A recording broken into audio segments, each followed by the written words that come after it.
Assalamualaikum warahmatullahi wabarakatuh. Hai teman-teman semua. Di video kali ini, aku akan membahas tentang multimedia pembelajaran. Apa sih definisi multimedia pembelajaran? Jadi, makna multimedia itu ada dua. Yang pertama, sebelum tahun 1980 dan setelah tahun 1980. Sebelum tahun 1980, makna multimedia merupakan kumpulan dari berbagai peralatan media yang berbeda yang digunakan untuk menyajikan materi pelajaran, misalnya tulisan, grafik, gambar, dalam kertas karton yang ditempelkan di dinding. Setelah tahun 1980, makna multimedia adalah penyampaian informasi secara interaktif dan terintegrasi yang mencakup teks, gambar, suara, video, atau animasi. Multimedia terdiri atas beberapa komponen.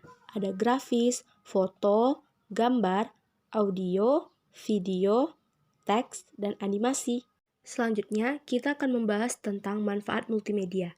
Manfaat multimedia antara lain yaitu terdapat privasi, di mana siswa tidak perlu malu untuk melakukan kesalahan, belajar saat kebutuhan muncul, dan belajar tanpa terikat waktu. Lanjut, yaitu menyajikan benda atau peristiwa yang kompleks, rumit, yang berlangsung cepat atau lambat, seperti sistem tubuh manusia, bekerjanya suatu mesin, tata surya perkembangan tumbuhan, dan sebagainya. Yang ketiga, ada memperbesar benda kecil yang tidak ditangkap oleh mata, atau memperkecil benda yang sangat besar yang tidak mungkin dihadirkan di sekolah. Yang keempat, dapat mengakomodasi cara belajar yang berbeda-beda, sesuai kemampuan, kesiapan, serta dapat menyesuaikan kemampuan diri. Selanjutnya, multimedia dapat menyajikan benda atau peristiwa yang jauh atau berbahaya. Nah, multimedia pembelajaran itu terbagi atas dua, ada multimedia linear dan multimedia interaktif. Multimedia linear adalah multimedia yang tidak dilengkapi dengan alat pengontrol apapun yang dapat dioperasikan oleh pengguna.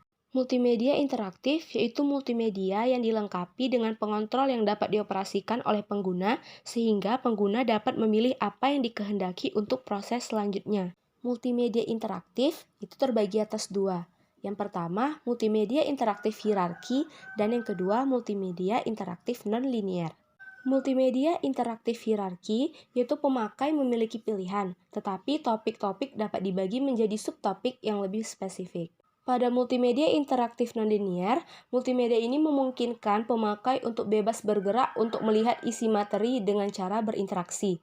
Pemakai dapat bergerak bebas ke materi manapun. Ada 4 strategi dalam penyajian multimedia interaktif. Yang pertama ada drills, kemudian tutorial, simulasi, dan games. Selanjutnya, kita akan membahas tentang karakteristik multimedia interaktif. Yang pertama, dari segi konten, didesain untuk mengatasi keterbatasan ruang, jarak, dan statisnya model media konvensional.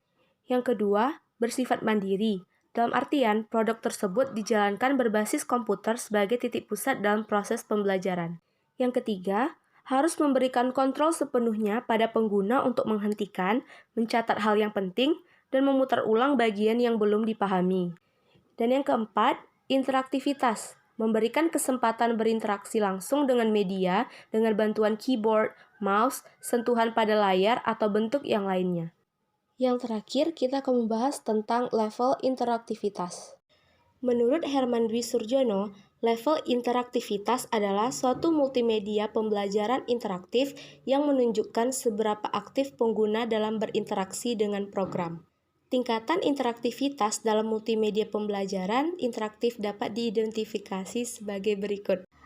Yang pertama ada navigasi audio atau video. Navigasi audio atau video adalah tombol yang berfungsi sebagai kontrol jalannya audio atau video. Pengguna dapat berinteraksi melalui tombol tersebut agar dapat memulai maupun menghentikan audio dan video yang ada dalam multimedia pembelajaran interaktif. Level interaktivitas dari navigasi audio atau video ini termasuk pada kategori rendah. Yang kedua, kontrol animasi. Kontrol animasi adalah seperangkat tombol sebagai pengatur jalannya suatu animasi. Fungsi dari tombol ini bisa dibuat sesuai dengan kebutuhan jenis animasi yang akan diatur. Kontrol animasi ini bisa lebih kompleks dari sekedar tombol play dan stop seperti pada navigasi video. Yang ketiga, navigasi halaman. Navigasi halaman adalah seperangkat tombol yang berfungsi sebagai mengeksplor setiap halaman multimedia pembelajaran interaktif, yaitu maju satu halaman berikutnya, mundur satu halaman sebelumnya, atau menuju halaman lainnya yang diinginkan. Level interaksi dari navigasi halaman ini termasuk dalam kategori yang lebih tinggi daripada navigasi audio atau video. Selanjutnya, kontrol menu atau link. Kontrol menu atau link adalah objek berupa tulisan, gambar, atau ikon yang diberi properti hyperlink. Sehingga, jika objek yang telah diberi hyperlink diklik, maka multimedia pembelajaran interaktif akan menampilkan objek atau halaman lain yang diinginkan. Kontrol ini biasanya digunakan untuk membuat menu utama atau link. Meskipun level interaktivitasnya setara dengan level navigasi halaman, akan tetapi kontrol ini lebih fleksibel dan variasi tampilan objeknya lebih banyak, misalkan animasi, pop-up. Selanjutnya, hypermap. Dalam media pembelajaran interaktif, istilah hypermap menuju pada sekumpulan hyperlink berupa area yang membentuk area yang lebih besar. Sehingga, jika hyperlink tersebut dilintasi atau diklik oleh kursor mouse, akan menampilkan pop-up deskripsi dari area tertentu. Penerapan hypermap ini sangat banyak dalam media pembelajaran interaktif karena sangat efisien dalam menyajikan informasi. Selanjutnya, respon feedback. Respon feedback adalah interaktivitas berupa mekanisme aksi dan reaksi dari suatu program yang interaktif. Pengguna memberikan respon karena adanya permintaan dari program dan selanjutnya program memberikan umpan balik atau feedback yang sesuai. Feedback dari program ini bila perlu bisa dilanjutkan dengan respon dan feedback tahap berikutnya. Kemudian ada drag and drop. Drag and drop adalah aktivitas memindahkan objek dari satu tempat ke tempat lain dalam layar. Cara melakukan drag and drop dengan menggunakan mouse adalah memilih suatu objek dengan mengklik mouse sambil tombol mouse tetap dipertahankan dalam posisi diklik. Pindahkan objek ke tempat baru, setelah itu lepaskan tombol mouse dan objek akan berada di tempat baru. Penerapan drag and drop sangat banyak, misalnya untuk soal tes, game, simulasi, dan lain-lain. Seperti halnya respon feedback, jenis drag and drop ini termasuk interaktivitas tingkat tinggi. Lanjut, ada kontrol simulasi.